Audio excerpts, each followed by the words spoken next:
Assalamualaikum warahmatullahi wabarakatuh. Innal hamdalillah wassalatu wassalamu ala Rasulillah wa ala alihi wa ashabihi wa mawalah. Amma ba'd. Ikhwana fiddin, azanillah wa iyyakum. Kemudian eh, penyebab ketiga untuk menumbuhkan cinta kita kepada Allah Subhanahu wa taala adalah yang disebutkan oleh Ibnu Qayyim al-Jauziyah rahimahullah, dawamu dzikrihi ala kulli halin bil lisani wal qalbi wal amali wal hali, yaitu senantiasa mengingat Allah, senantiasa berzikir kepada Allah, ala kulli halin, dalam setiap keadaan, baik dengan lisan, dengan hati, dengan amalan, ataupun dengan segala keadaan. Fanasibuhu minal mahabbati ala qadri nasibuhu min hadha dzikri. Maka bagian yang akan dia dapatkan dari kecintaannya kepada Allah adalah dengan kadar banyaknya dalam zikir dia kepada Allah. Ya. Ikhwan fillah nasadakumullah, berzikir atau mengingat Allah, kata Ibnu Qayyim al-Jauziyah rahimahullah dalam Madarij Salikinnya juz kedua, ya, tentang manzilat dzikri, beliau mengatakan, ya, hiya manzilatul qaumil kubra. Ya, manzilah atau tingkatan zikir ini adalah tingkatan kaum yang paling besar, yang paling agung. Allati minha yatazawwadun, yang mereka itu membekali diri mereka dengan ini. Wa fiha yatajarrun, dengan zikir inilah mereka akan bergerak ke jalan. Wa ilaiha daiman yataraddadun, dan dengan zikir inilah mereka akan selalu, ya, berada, ya, di atasnya, berada dalam kalimat yang selalu mereka lafadzkan, ya.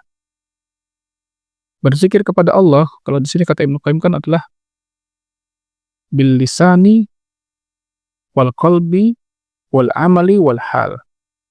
Baik dengan lisan, dengan lisan zikir-zikir kita kepada Allah, seperti kita mengucapkan subhanallah, alhamdulillah, la haula wala quwwata illa billah, dan seterusnya, ya. Wal qalbi, dengan hati. Zikir dengan hati itu apa?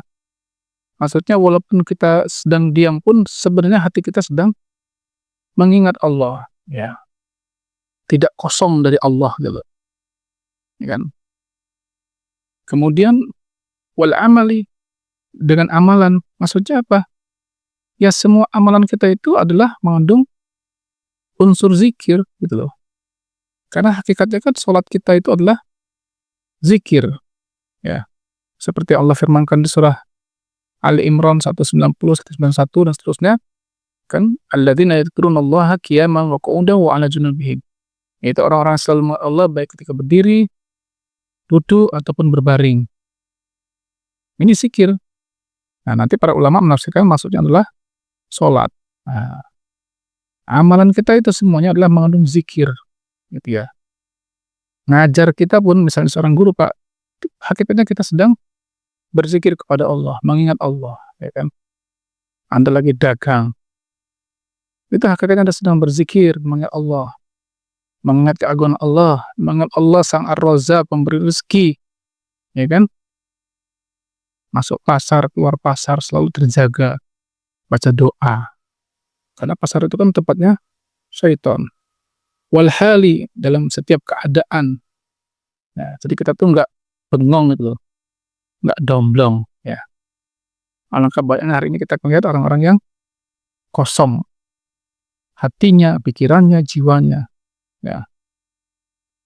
Nah, kata Ibnu Qayyim al-Jauziyah rahimahullah, ya, huwa jala'ul qulub wa suqaliha. Hati itu adalah yang akan menghidupkan hati, ya, yang akan membuat hati itu menjadi cemerlang. Wa dawa'uha idza ghasyiaha i'tilaluha. Zikir itu akan menjadi obat bagi hati ini, apabila dia sedang mengalami kegundahan. Ya. Wa kullama izdada dzakir fi dzikrihi istighraqan. Setiap orang yang berzikir ini menambah zikirnya, ya, istighraqan. Dia akan tenggelam, ya, hanyut dengan zikirnya. Izdadal mazkuru muhabbatu ila liqaihi wa ishtiyaqan. Ya. Dengan zikir itu menambahlah rasa cintanya untuk ketemu dengan Allah. Ya. Ishtiyaqan, tambah rindunya kepada Allah. Kangennya sama Allah itu. Ya. Wa idza wata'a fi dzikrihi qalbuhu bil lisanihi nasya fi jambi dzikrihi kulla syai'in. Ya. Dan apabila dia, ya, membarengi zikir lisannya itu dengan hatinya, hatinya juga ikut, ya, nggak kosong, ya, maka dia akan lupa segala sesuatu yang ada di sekitar dia. Wa hafizallahu alaihi kulla syai'in. Allah akan menjaganya dari segala sesuatu. Wa kana lahu 'audan min kulli syai'in. Dan, ya, Allah akan, ya, menggantinya dari segala hajatnya yang mungkin tidak bisa dia dapatkan. Dan makanya kan kata Aisyah anha bahwa Rasulullah SAW itu adalah, ya, karena Rasulullah yazkurullaha fi kulli ahyanin. Nabi SAW itu selalu ingat Allah dalam setiap keadaan, ya kan? Gak pernah Nabi SAW itu kosong dari zikir kepada Allah. Ya, karena kalau kita paham, ya, doa-doa zikir kita dalam setiap saat itu, Pak, harusnya kita nggak bisa lepas gitu loh. Bangun tidur, habis wudhu, jalan ke masjid, itu ada doanya semua, ada zikirnya semua. Masuk masjid, keluar masjid, habis sholat, ya kan? Semuanya itu ada zikir, ya. Bahkan Nabi SAW sendiri mengatakan, walaupun mataku tertidur, ya, hatiku masih berzikir kepada Allah, ingat kepada Allah, ya. Ya. Wa huwa babullah al-azam. Kata Ibnu Qayyim selanjutnya, zikir ini adalah pintu Allah yang paling agung. Al-maftuh bainahu wa bain abdihi. Yang akan terbuka antara dia, antara Allah dan antara hambanya. Ma lam yaghlibuhul abdu bi ghaflatihi. Selama hamba itu belum menutup pintu itu karena kelalaiannya. Tuh. Selama hati kita hidup, ya, lisan kita berzikir, ya, ingat sama Allah, udah, itu akan selalu terbuka gitu hubungan kita dengan Allah. Hasan al-Basri rahimahullah mengatakan, tafaqqadul halawata fi salasati asya. Carilah kemanisan, ya, kemanisan Islam ini, kemanisan iman ini dalam 3 keadaan, ya kan? 1, fis salati, ya, dalam sholat. Nah, kita sudah sering membahas masalah sholat kan? Carilah manisnya iman di dalam sholat. Sungguh dalam sholat itu kita akan mendapatkan, ya, kemanisan iman, ketenangan hati, ketenangan jiwa. Makanya Nabi sampai bersabda dalam Sahih Bukhari, wa ju'ilat qurratu 'aini fis shalah. Allah jadikan penyejuk mataku dalam sholat. Ya, penyejuk mata itu maksudnya senangnya hati, damainya jiwa. Kemudian wa fi dzikri. Nah, cari, ya, manisnya iman, kenikmatan iman itu dalam zikir. Wa fi qiraatil Qur'an. Yang ketiga, cari dalam membaca Al-Qur'an, ya. Fa in wajadtum, kalau kamu dapat, nah, subhanallah, Anda sudah dapat segala-galanya. Wa illa, kalau nggak dapat kemanisan iman, kenikmatan, fa'lamu anal baba mughallaqun. Ketahuilah, berarti pintu sudah tertutup. Ya, pintu yang akan menyambungkan kita dengan Allah itu sudah tertutup, ya. Kalau pintu sudah tertutup, waduh, gimana ini? nggak ada connect kita dengan Allah, ya. Nggak connect kita dengan Allah, nggak nyambung, ya. Mati kita jangan-jangan, na'udzubillah ya, nggak bisa nyebutkan nama Allah, nggak bisa mengucapkan la ilaha illallah. Kenapa? Hati kita tertutup. Bukankah sering, ya, ikhwan sekalian, kita mendengar kisah-kisah orang di akhir hayat mereka, ya, Napoleon Bonaparte itu, raja Prancis yang gagah. Konon dia masuk Islam kan ketika di Mesir. Mau meninggal nggak bisa dia mengucapkan la ilaha illallah. Dia mengucapkan apa? Dia mengucapkan Josephine, Josephine, mantan istrinya yang dulu dia ceraikan.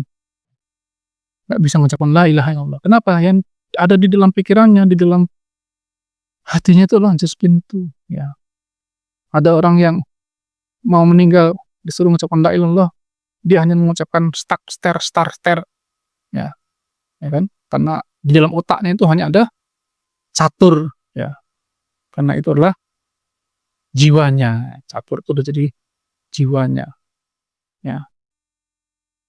Kemudian selanjutnya, ya, wa bidzikri yasra'ul 'abdu asy-syaiton kama yasra'u syaiton ahlul ghaflah wal nisyan. Dengan zikir itu seorang hamba, seorang yang beriman tuh, ya, bisa menjadikan setan itu kesurupan. Sebagaimana setan itu membuat kesurupan orang-orang yang lalai dalam mengingat Allah, ya. Sebagian ahli salaf, ulama salaf menceritakan, ya, mengatakan, idza tamakkana dzikru minal qalbi, apabila zikir itu sudah tertancap dalam hati, fa indana minhu syaiton sara'ahu. Nah, kalau zikir itu sudah nancap dalam hati, yaitu dalam jiwa, jika ada syaitan yang ingin dekat kepada dia, sara'ahu, setannya jerit-jerit, ya. Kama yasra'ul insan idza dana minhu syaiton, sebagaimana jeritnya manusia kalau dia kemasukan setan. Nah, ya. Fa yastami'u alaihi syayatin, setan yang jerit-jerit ini lalu dikerubungi oleh teman-temannya, setan-setan yang lain. Fayaqulun, mereka bertanya, ma li hadza, kenapa ini, ada apa ini? Ya. Fayuqalu, lalu ada yang mengatakan, qad massahul insi, dia kesurupan manusia. Paham Pak? Manusia kebanyakan kesurupan setan, kesurupan jin. Nah, ini jin kesurupan manusia. Maksudnya apa? Mental, dia nggak bisa nggodain orang yang sudah tertancap zikirnya dalam hatinya. Ya. Wallahu a'lam bishawab. Mudah-mudahan yang sedikit ini bermanfaat bagi saya dan ikhwan sekalian sebagai bekal kita dalam melatih jiwa kita agar menumbuhkan cinta kita kepada Allah Subhanahu wa taala. Barakallahu fikum. Assalamualaikum warahmatullahi wabarakatuh.